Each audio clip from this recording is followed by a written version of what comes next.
World war to में Soviet union और Russian military services ने जर्मन आर्मी के खिलाफ 40,000 से भी ज्यादा कुत्तों को अपनी फौज में शामिल किया था।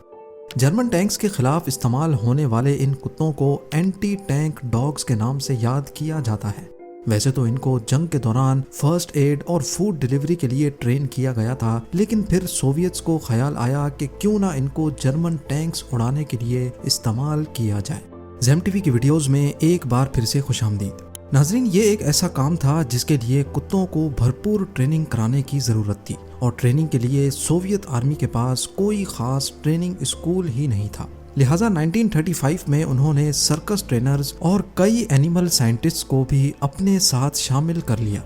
आइडिया ये था कि एक बॉम्ब को कुत्ते पर बांधकर दुश्मन की टैंक्स के पास भेजा जाएगा। वहां पहुंचने पर कुत्ता एक लेवर को अपने दांतों से खींचेगा तो बॉम्ब वहीं गिर जाएगा और फिर कुत्ता वापस अपने ट्रेनर के पास आ जाएगा। इसके बाद इस बॉम्ब को टाइमर या फिर रिमोट कंट्रोल के जरिए फाड़ दिया जाएगा। अगर ट्रेंड जर्मन शेफर्ड की बात की जाए तो ये काम उनके लिए कोई मुश्किल नहीं था। कुत्तों के एक ग्रुप को ट्रेनिंग दी गई, लेकिन 6 महीनों की ट्रेनिंग के बाद भी कोई एक भी कुत्ता इस टास्क में महारत हासिल ना कर सका। उसकी वजह यह थी कि उनको एक खड़ी हुई टैंक पर ट्रेनिंग दी जा रही थी और जब टेस्टिंग के तौर पे उनको नई लोकेशन पे और चलती हुई टैंक के सामने ये टास्क दिया गया तो कुत्ते कंफ्यूज हो जाते थे कि बॉम्ब को कहाँ गिराना है। और इस बात के काफ़ी चांसेस थे कि मैदान जंग में कुत्ते ये बॉम्ब वापस अपने ट्रेनर के पास लेकर आएंगे। सिर्फ इतना ही नहीं, अगर इनमें टाइमर बॉम्ब लगा होगा तो वो वापस आकर उल्टा सोवियत्स के बीच में ही आकर फट सकते हैं। इस मसले से निपटने के लिए एक नया आइडिया अपनाया गया। इस बार कुत्तों पे ऐसे बॉम्ब लगाए गए जो किसी भी चीज से टच होते ही फट जाएंगे। जाहिर है इसमें कुत्ता भी मारा जाएगा। इस नए आइडिया को हकीकत में बदलने के लिए पहले कुत्तों को भूखा रखा जाता था और उनको ट्रेनिंग दी जाती थी कि टैंक के नीचे उनका खाना लटका हुआ है। जैसे ही कुत्ते टैंक के नीचे कूदेंगे, डेटोनेटर पे प्रेशर पड़ेगा और वो कुत्ते समेत फट जाएगा। इस बार सोवियत्स ने कुत्तों को असली बैटलफील्ड वाली ट्रेनिंग देना शुरू कर दी, जिसमें चलती हुई टैंक के नीचे कूदना और हत्ता के गन शॉट्स और धमाकों की आवाजों से भी उनको यूज टू किया जाता था। ट्रेनिंग के दौरान सिर्फ एक चीज नकली थी और वो था उन पर लगा हुआ बॉम्ब। कई महीनों की ट्रेनिंग के बाद ये अब कामयाब हो चुकी थी। कुत्ते चलती हुई टैंक के नीचे भी कूदना सीख चुके थे। अब बारी थी असली जंग में इनको इस्तेमाल करने की। एक एक कुत्ते पर 12 केजी की माइन लगाई गई और लॉन्च से पहले उनकी सेफ्टी पिन भी निकाल दी गई। लकड़ी के लिवर से ऐसा मैकेनिज्म बनाया गया कि जैसे ही कुत्ते टैंक के नीचे कूदेंगे उन पर लगी माइन खुद ब खुद फट जाएगी। आपको यहाँ बताते चलें कि टैंक ऊपर से भले ही कितनी ही मजबूत क्यों ना हो, पर उसके नीचे ब्लास्ट करने से टैंक को आसानी से नाकारा बनाया जा सकता है। 30 कुत्तों को पहली बार 1941 में जर्मन टैंक्स पर छोड़ा गया। सोवियत्स को इस बात का बिल्कुल भी अंदाजा नहीं था कि उनकी ट्रेनिंग में एक बहुत बड़ा लूप होल था। असल जंग के मैदान में सोवियत्स के छोड़े हुए कुत्ते जर्मन टैंक्स के करीब भी चले गए, लेकिन उनमें से अक्सर ने टैंक्स के नीचे कूदने से इनकार कर दिया। उल्टा वो जर्मन सोल्जर्स के फायर की वजह से घबरा कर वापस सोवियत्स के पास आते और उनके बीच ही आकर फट जाते थे। सोवियत्स को समझ नहीं आ रहा था कि ये कुत्ते आखिर जर्मन टैंक्स के नीचे क्यों नहीं कूद रहे। अब वापस लौटने वाले कुत्ते सोवियत्स के गले पड़ चुके थे। लिहाजा उन्होंने फैसला किया कि जो भी कुत्ता वापस लौटेगा उसको रास्ते में ही मार दिया जाएगा। 30 में से 4 सही निशाने पर फटे, 6 वापस आकर फटे, 3 को जर्मन्स ने मार दिया और बाकी सबको जर्मन सोल्जर्स अपने कब्जे में कर गए। सोवियत्स को कुत्तों का जर्मन टैंक्स के नीचे ना कूदने की असल वजह अभी तक मालूम नहीं पड़ी थी। उन्होंने सोचा कि कम ही सही, लेकिन कुछ ना कुछ तो जर्मन टैंक्स को टारगेट कर ही रहे हैं। लिहाजा वो मजीद कुत्ते छोड़ते गए और वापस पलटने वालों को खुद ही मार देते थे। दूसरी तरफ जर्मन्स भी अब इन एंटी टैंक डॉग्स के बारे में अच्छी तरह जान चुके थे। वो अपनी तरफ बढ़ने वाले किसी भी कुत्ते को वहीं मार देते थे। लॉन्च किए गए कुत्ते या तो जर्मन टैंक्स के नीचे फट जाते थे या उनको पहुंचने से पहले ही मार दिया जाता था और बचे हुए कुत्ते जो वापस लौटते थे उनको सोवियत्स मार देते थे। ये इतिहास का शायद ही वो वाकया था जिसमें सबसे ज्यादा कुत्तों का कत्ले आम हुआ था।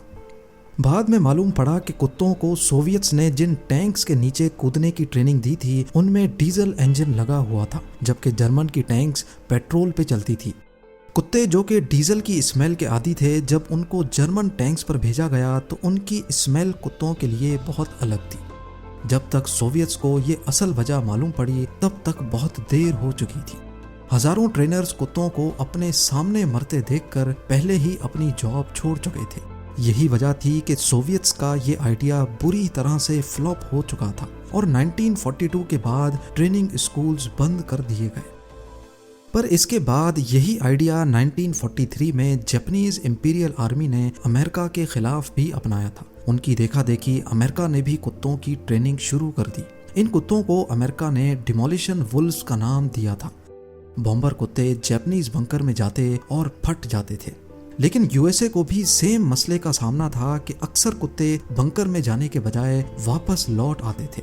अगले कई महीनों तक कुत्तों के वापस लौटने का कोई खास सॉल्यूशन ना निकल सका। लिहाजा 17 दिसंबर 1943 को अमेरिका ने भी हार मानी और सेफ्टी की वजह से डिमोलिशन वुल्व्स प्रोग्राम टर्मिनेट कर दिया। ये तो कहानी थी एंटी टैंक डॉग्स की, लेकिन क्या आपको मालूम है कि वर्ल्ड वॉर 2 में ऐसे गाइडेड मिसाइल्स भी बनाए जा रहे थे जिनको इंसान नहीं बल्कि कबूतर कंट्रोल करते थे। जी हाँ, जैसा कि आप लोग ZEM की एक वीडियो में मधुमक्खियों को एक्सप्लोसिव और ड्रग्स डिटेक्टर के तौर पे इस्तेमाल होता देख चुके हैं, इसी तरह कबूतर को भी ट्रेन किया जा सकता है। इस वीडियो में आप 2 कबूतरों को बॉल के साथ खेलते देख सकते हैं। जैसे ही दूसरे कबूतर से बॉल मिस होती है तो शॉट मारने वाले कबूतर के लिए एक छोटा फीडर खुल जाता है जहां रिवॉर्ड के तौर पे उसको खाना दिया जाता है। लेकिन सवाल है कि पिंग पोंग बॉल खेलने वाले कबूतर एक मिसाइल को कैसे ऑपरेट कर सकते हैं। कबूतर को ट्रेनिंग देने के लिए उसको एक हार्नेस में डाला जाता था और फिर उसके सामने एक सर्कल घुमाया जाता था। कबूतर को ट्रेन किया जाता था कि अगर वो अपनी चोंच इस सर्कल पे मारेगा तो फिर ही उसको खाना दिया जाएगा। जब कबूतर ट्रेनिंग का ये पहला फेज कंप्लीट कर लेता था तो फिर उसकी चोंच पर एक मेटल स्ट्रिप लगाई जाती जो कि एक वायर के साथ कनेक्टेड थी, और जब भी कबूतर अपने टारगेट पर चोंच मारेगा तो उसकी मूवमेंट कबूतर की चोंच की मूवमेंट के साथ चेंज होती थी। अगली बार कबूतर के सामने मेटल पीस की जगह एक वॉरशिप की तस्वीर लगाई गई। कबूतर जो कि पहले ही काफी ट्रेन हो चुका था, वॉरशिप की इस तस्वीर को विंडो के सेंटर में रखना इसके लिए कोई मुश्किल काम नहीं था। यही मैकेनिज्म इस्तेमाल करके कबूतर की चोंच के इनपुट सिग्नल को एक गाइडेड मिसाइल चलाने के लिए इस्तेमाल किया गया, जिसमें कबूतर इस मिसाइल के अंदर ही होगा। जब भी मिसाइल टारगेट से हटने लगेगा, कबूतर की चोंच का सिग्नल मिसाइल के रडर को एडजस्ट करके वापस वॉरशिप की तरफ कर देगा। अमेरिकन साइकोलॉजिस्ट BF स्किनर जो कि इस प्रोजेक्ट के पीछे थे, वो ये एक्सपेरिमेंट कामयाबी से कर चुके थे और US नेवी इस मिसाइल को ऑलमोस्ट अप्रूव भी कर चुकी थी। लेकिन 1953 में इलेक्ट्रॉनिक गाइडेड मिसाइल टेक्नोलॉजी काफ़ी मैच्योर हो चुकी थी। इसी वजह से BF स्किनर के इस प्रोजेक्ट को डिसअप्रूव कर दिया गया। लेकिन ऐसा नहीं है कि इसके बाद परिंदों का इस्तेमाल ख़त्म कर दिया गया। परिंदों को हथियार के तौर पे आज भी इस्तेमाल किया जा रहा है। डच पुलिस के पास ट्रेन्ड ईगल्स हैं जो हवा में मौजूद ड्रोन्स को ज़मीन पे गिरा सकती हैं।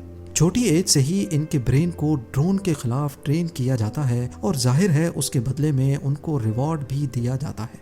ड्रोन के तेज घूमते हुए प्रॉप्स ईगल के पैरों को नुकसान न पहुंचाएं, इसके लिए इनको खास ग्लव्स भी पहनाए जाते थे। जैसे ही ड्रोन के प्रॉप्स पर इनके पंजे टच होते हैं तो वो बंद होकर ड्रोन को जमीन पर गिरा देते हैं।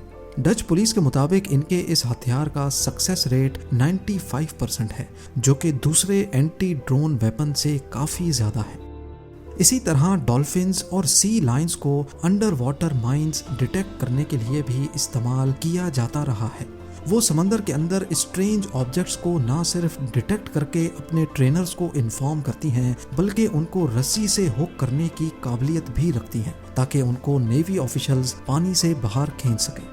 स्क्रीन पे दिखने वाला ये टॉर्पीडो मिसाइल 2013 में नेवी डॉल्फिन की मदद से डिटेक्ट किया गया था। इस मिसाइल के सीरियल नंबर से अंदाजा लगाया गया कि ये ईयर 1890 में एक एक्सरसाइज के दौरान सैन डिएगो कोस्ट से फायर किया गया था। उम्मीद है ZEM TV की ये वीडियो भी आप लोग भरपूर लाइक और शेयर करेंगे। आप लोगों के प्यार भरे कमेंट्स का बेहद शुक्रिया। मिलते हैं अगली शानदार वीडियो में।